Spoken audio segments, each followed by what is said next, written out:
अमिताभ बच्चन, शाहरुख खान, सलमान खान, आमिर खान, जूही चावला, शिल्पा शेट्टी, बहुत सारे नाम हैं।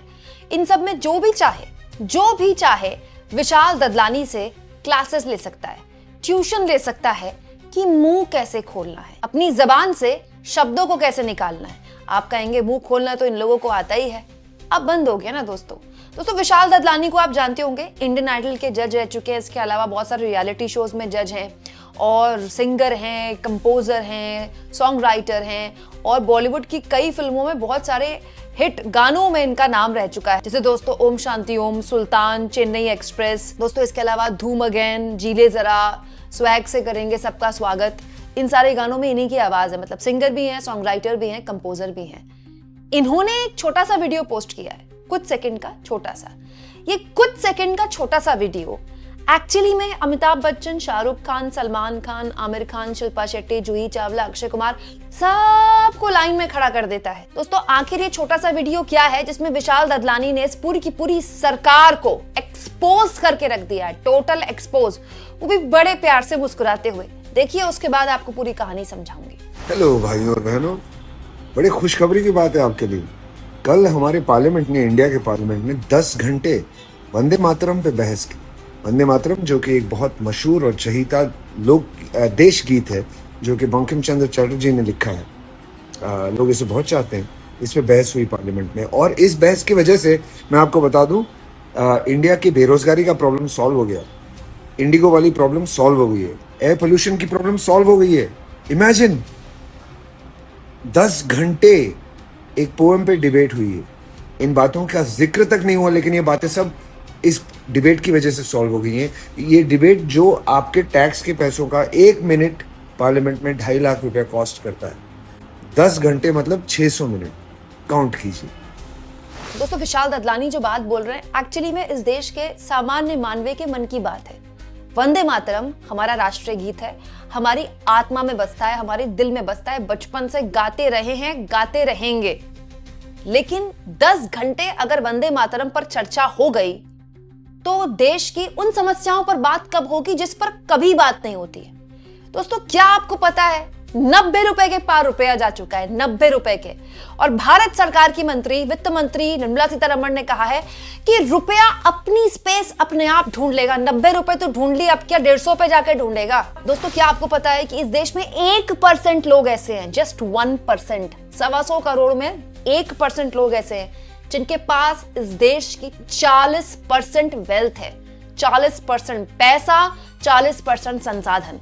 और बाकी जो लोग हैं ना, बाकी के 99% लोग, वो बाकी बचा जो 60% है उससे काम चला रहे हैं। सोचिए किस लेवल की इनकम डिस्पैरिटी है। और बेरोजगारी का तो क्या ही बोले हैं, भारत सरकार तो बात करती नहीं, लेकिन इंडियन एक्सप्रेस की एक खबर बताती है कि भारत सरकार का ही आंकड़ा है, अगस्त की एक खबर है कि भारत सरकार का governments monthly periodic labour force बताती है कि जून 2025 में जो अनएम्प्लॉयमेंट रेट है, बेरोजगारी की दर है, वो बढ़ी है। दोस्तों ये तो भारत सरकार का आंकड़ा है, centre for monitoring Indian economy का जो आंकड़ा है, भारत सरकार का आंकड़ा नहीं है, उसके हिसाब से तो ये 6.7 है। हाल ही में एक और सर्वे में पता चला था दोस्तों कि इस देश में 125 करोड़ में से 100 करोड़ ऐसे लोग हैं जिनके पास इतना पैसा ही नहीं है कि वो मार्केट में जाकर कुछ खर्च कर पाए। वो कमाते हैं, खाते हैं, खत्म। एक्स्ट्रा उनके पास है ही नहीं कि वो रेस्टोरेंट में जाके खाना खा लें, वो बच्चों को कहीं घुमा दें, वो कुछ खरीद लें, वो बाइक ले लें, वो एक सेकेंड हैंड गाड़ी खरीद लें। नहीं, वो इतना ही कमाते हैं कि रात को खा पाए। और हमारे देश में लोकसभा का कीमती वक्त, राज्यसभा का कीमती वक्त 10 घंटे वंदे मातरम के बहस में उसको इस्तेमाल किया गया। कोई बात नहीं, आपने इस्तेमाल कर लिया, कोई बात नहीं। तो ये जो इतनी सारी समस्याएं मैंने गिनाई है, इस पर बात कब होगी? दोस्तों इस देश के एविएशन सेक्टर पर बददुमा दाग लगाया एक कंपनी ने, उसका नाम है इंडिगो। और उसके सीईओ के साथ फोटो सेशन करवा रहे हमारे नागरिक उड्डयन मंत्री। वो हाथ जोड़कर खड़ा है और उड्डयन मंत्री जो है वो फिल्मी हीरो टाइप उंगली दिखा के उनके फोटो खिंचवा रहे हैं और वो फोटो अपने सोशल मीडिया में पोस्ट कर रहे हैं और बता रहे हैं कि मोदी जी बड़े नाराज हैं, मोदी जी ने कह दिया है कि दोबारा से ऐसा नहीं होगा। इस पर 10 घंटे बहस होनी चाहिए थी, लेकिन मजाल है कि इस पर कोई बहस की बात करे। मतलब मंत्री जी लोकसभा में आए, राज्यसभा में आए, एक पन्ने का बयान पढ़ा, काम खत्म। मतलब जवाबदेही के नाम पर तो कुछ है ही नहीं। अब आप कहेंगे दोस्तों, शुरुआत में मैंने विशाल ददलानी में अमिताभ बच्चन, शाहरुख खान, आमिर खान और शिल्पा शेट्टी का जिक्र क्यों किया? तो आप समझदार हैं दोस्तों। ये अमिताभ बच्चन जैसे लोग हैं जो रुपए की गिरती कीमतों को लेकर, पेट्रोल डीजल की गिरती कीमतों को लेकर कितने परेशान हुआ करते थे और इस तरह के ट्वीट किया करते थे। जूही चावला का तो खैर आइकॉनिक ट्वीट है, वो तो कहती है कि अपन का अंडरवेयर का नाम डॉलर है, रुपया होता तो बार बार गिरता। और रुपए की कीमत को संभालने का एक ही तरीका है कि रुपया जो है वो डॉलर को रक्षाबंधन में राखी बांध दे, जिसके जरिए रुपया जो है वो बच जाए। शिल्पा शेट्टी तो गजब ही थी। शिल्पा शेट्टी बोलती थी कि डॉलर जो है वो एक्सीलेटर पर है, रुपया जो है वेंटिलेटर पर है, देश जो है वो आईसीयू में है, हम जो है वो कोमा में हैं और प्याज की कीमतें जो है वो है शोरूम में है। भगवान भला करे भारत का। और अनुपम खेर और विवेक अग्निहोत्री और अक्षय कुमार जैसे लोगों के लिए तो खैर क्या ही बोले। तो ये वो लोग हैं जो पॉलिटिकल स्टेटमेंट दिया करते थे 2014 से पहले।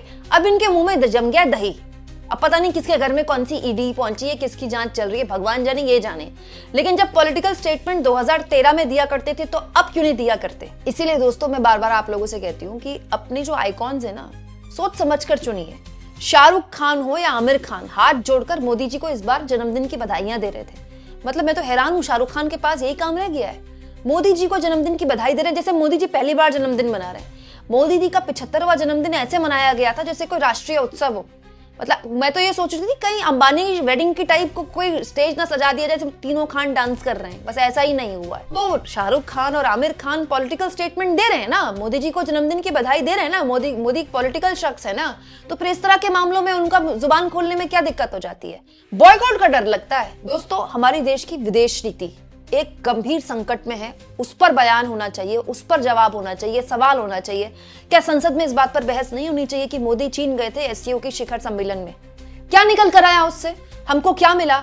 तब जब उसके बाद हमारे देश की अरुणाचल प्रदेश की एक बेटी को चीन में एयरपोर्ट में 18 घंटे परेशान किया गया ये कहकर कि आपके पास भारत का पासपोर्ट है, अरुणाचल प्रदेश चीन का हिस्सा है, आप चीनी नागरिक हैं, चीन का पासपोर्ट लीजिए। क्या मिला उस चीन में, चीन के मोदी जी के दौरे से? दोस्तों अमेरिका का टैरिफ आज भी भारत पर लागू है, उसके क्या गंभीर परिणाम हमारे एक्सपोर्ट भुगत रहे हैं, इस बारे में चर्चा नहीं होनी चाहिए? ट्रंप लगातार अपमानजनक बातें बोल रहे हैं हमारी देश के लिए, मजाल है सरकार की जुबान से चू निकल जाए। लेकिन चर्चा किस पर हो रही है? वंदे मातरम पर चर्चा हो रही है।